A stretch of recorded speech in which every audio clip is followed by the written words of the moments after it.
অমরপুর মহকুমার সেলাগাং feeder shutdown করে বিদ্যুৎ পরিবাহী লাইন সারাই করতে গিয়ে আহত হলো এক বিদ্যুৎ কর্মী। আহত বিদ্যুৎ কর্মী বর্তমানে গোমতী জেলা হাসপাতালে চিকিৎসাধীন।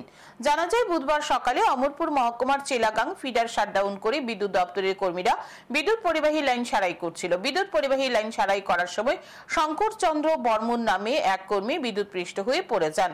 এতে গুরুতরভাবে আহত হন শঙ্কর চন্দ্র বর্মন। সাথে সাথে আহত শঙ্কর চন্দ্র বর্মনকে নিয়ে যাওয়া হয় স্থানীয় হাসপাতালে।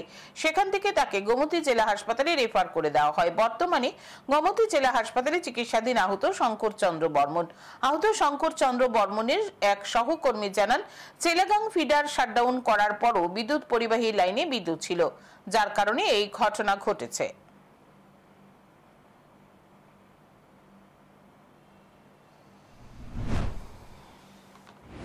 আমরা গেছি, শাটডাউন নিছে, নিয়ে জাম্পারিং করতে উঠতেছে উপরে।